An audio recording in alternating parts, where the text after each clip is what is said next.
자, 그러면 너무 초반에 너무 어려운 모든 기능 같은 것들을 다 보여드렸는데, 그럼 PLM은 도대체 어떤 기능이 있는가? 내가 지금 엔지니어로서 뭘 하고 있는데, 우리 회사가 PLM을 들어오려는데 지금 우리가 하고 있는 어떤 기능이 PLM으로 대치될 것인가? PLM은 우선 설계자들이 제품 관련 정보와 자료를 단일 저장고에 집어넣어 줍니다. 그리고 필요할 때 검색하는 것이 가장 중요한 기능 중에 하나겠죠. PLM이 왜 출현했냐면, 선진국에서 엔지니어들이 그 대부분의 많은 시간, 어떤 엔지니어는 이제 30%에서 70%까지의 시간을 내가 제품 설계하는 데 필요한 자료를 검색하는 데 보낸다는 거죠. 여러분들이 일반인들이 볼 때는 이 사람들이 제품을 설계할 때 그냥 백지 상태에서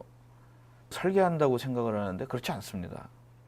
대부분은 전에 개발했던 자료라든가 이런 기존에 있었던 자료들을 가지고 거기에서 점점 심화시키고 재사용해서 시간을 이제 효과적으로 생산성을 높이는데, 그럼으로써 이제 기존의 자료나 이런 것들의 변경 이력들이 굉장히 중요합니다. 이 제품 설계할 때. 그래서 제품 PLM의 기능 중에 가장 중요한 거는 그 전에 자료 검색입니다. 자료 검색인데, 다른 데이터베이스와 다르게 자료를 개발했던 과정이나 이런 히스토리, 변경 이력 이런 것들이 굉장히 중요해집니다. 그래서 그런 자료들이 가장 PLM에 첫 번째 많이 쓰이는 기능이고, 두 번째는 제품 개발 협업의 설계자들이 생성한 제품이나 문서, 제품 구성 정보, 그 다음에 이제 CAD처럼 제품의 형상 정보 같은 것들을 저장하고, 그 정보를 이제 한데 묶어가지고 파일처럼 묶어가지고 도면을 배포하고 승인 프로세스를 실행하는 그런 제품 설계의 어떤 프로세스를 자동화하는 기능이 PLM에서 가장 중요한 기능 중에 또 하나입니다. 지금 PLM을 도입하지 않았던, 그리고 PLM이 출현하기 전에도 이런 프로세스들은 자동화되지 않았을 뿐이지, 모든 기업에서는 어떠한 형태로든지 그 단계를 하고 있습니다. 그래서 그거를 PLM이 좀 자동화해 준다는 거, 그런 기능이 되겠습니다. PLM 워크플로우라는 그림을 보시면은 CAD 디자이너들이 자기가 CAD의 형상을 그려서 체크인이라고 합니다. 체크인이라는 건 뭐냐면, 자기가 PC에서 그린 데이터를 PLM이라는 공적인 자산, 공적인 공간에다가 등록을 하는 겁니다. 체크인을 하면 그 다음부터는 이 문서가 이 조직이나 기업에 공유화가 되고 공식화가 되는 겁니다.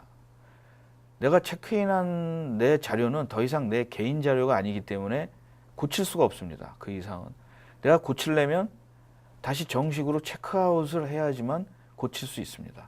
이것이 PLM 워크플로우의 가장 특징 중에 하나겠죠. 기존에 무슨 IT나 이런 데에서는 내 데이터를 언제든지 고칠 수 있고, 내가 어떤 체크인 같은 것도 안 하고 좀 다른 그런 어플리케이션인데, PLM은 이런 독특한 어떤 특성을 가지고 있습니다.